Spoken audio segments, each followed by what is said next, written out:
আগে 3 বেলা ভাত খাইতি আমার হাঁটুয়া পার আমলে, এখন এক বেলাও খাইতে পারস না। জি জি আগে জি, বলতেন এটা তো হাঁটুয়া পারে ভাগাও, হাঁটুয়া পারে ভাগাও, হাঁটুয়া পা সৈরে সারি। এখন হাঁটুয়া পারে ভাগাই যাবার শেখ হাসিনাই ভালো ছিল, হাঁটুয়া পারে নিয়ে আসো, হাঁটুয়া পারে নিয়ে আসো। আরে তোরা বাঙালিরা যে তোরা বেঈমান নিমুখারাম, তোরা যে মির্জাফরের বংশ, তোরা জাতির জনক বঙ্গবন্ধু শেখ মুজিব, যার জন্ম না হলে এদেশের স্বাধীনতা হতো না, একটা পরাধীন দেশ স্বাধীন হতো না। সারাটা জীবন 17 বছর জেল কেটেছে যেই যেই ব্যক্তি তার যৌবনের সময়ে, তাকে তোরা সপরিবারে এই মাসে, এই আগস্ট মাসে নির্মম ভাবে রাতের অন্ধকারে হত্যা করেছিস। তোদের প্রতি ধিক্কার জানাই। জি যার জি যাকে আমি মহান মুক্তিযুদ্ধে দিয়েছিলাম, জি, সেই হাজার বছরের শ্রেষ্ঠ বাঙালি, শ্রেষ্ঠ বাঙালি, জি জাতির জনক বঙ্গবন্ধু শেখ মুজিবুর রহমান এবং তার পরিবারের যারা নিহত হয়েছিলেন এই আগস্ট মাসে, তাদের প্রতি আমার অনেক অনেক শ্রদ্ধা। জি এবং 30 লক্ষ মানুষ যারা জীবন দিয়েছে, আমার সহযোদ্ধারা, আমিও গুলিবিদ্ধ হয়েছিলাম, আমার মেরুদণ্ড ভেঙে দিয়েছে, কুমিল্লা ক্যান্টনমেন্ট নিয়েও আমাকে অনেক অত্যাচার করেছে, বাট আমি বেঁচে আছি একমাত্র মহান স্রষ্টার অশেষ মেহেরবানিতে জি এবং কোটি জি কোটি মানুষের দোয়ায়।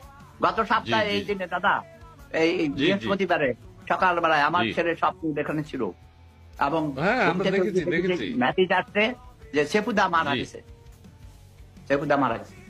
আমি বলি, ও ও শোনো নাই তুমি শুনছি এটা না? শুনছি শুনছি, পত্রিকায় তো এসছে, পত্রিকায় এসছে, হ্যাঁ, এটা এই ব্যাপারে একটু পত্রিকায় বলো, এসছে। তারপরে আমি আরেকটা জি কবিতা জি, আমি শোনাবো। মুন্দা একটু লাইভে যুক্ত হতো, কমেন্টস গুলো দেখো, সেবুদ আমাদের লাইভে। জি, ওকে ওকে ওকে, আচ্ছা।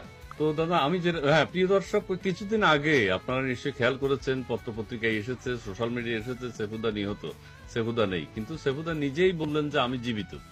খুব মজা পেয়েছি আমরা, কিন্তু যারা এইসব অপরচনা করেন, মানে এগুলো প্রচার মিথ্যা করেন, প্রভাবটা তাদের ছড়ায়, মিথ্যা মিথ্যা প্রপাগান্ডা, প্রভাকাণ্ডা। তাদেরকে, জি জি, তাদেরকে ধিক্কার জানাই। এবং সেফুদার সুস্থ আছেন, ভালো আছেন, তার শরীরে কিছু অসুস্থতা আছে বয়সের ভারে, কিন্তু তার মনোবল অত্যন্ত স্ট্রং, এবং সেই কারণে তিনি বিভিন্ন ধরনের কথা বলেন। এবং তিনি যখন কথা বলেন, তখন তিনি যে সিক বা তিনি যে অসুস্থ আছেন, তার যে বয়স হয়েছে এই কথা কিন্তু বোঝা যায় না, অর্থাৎ একজন তরুণের মতো তিনি কথা বলেন। দাদা আমি এখানে আরেকটা কথা বলতে দাদা চাই। এক সেকেন্ড, আমার বয়স, মনের বয়স 18 বছর।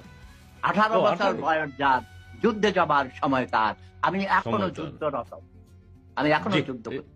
জি, যুদ্ধ করে যাচ্ছেন। হ্যাঁ। 71 সাল থেকে তিনি বীর মুক্তিযোদ্ধা ছিলেন, মুক্তিযুদ্ধ করেছেন, এবং এর পাশাপাশি দেশ নিয়ে চিন্তা করেন, রাষ্ট্র গঠন নিয়ে চিন্তা করেন, দেশের মানুষকে নিয়ে চিন্তা করেন, কবিতা লেখেন। আমি দাদার সাথে, দাদা আমাদের দুইজনের দাদা নাতির মধ্যে আজকে একটা চমৎকার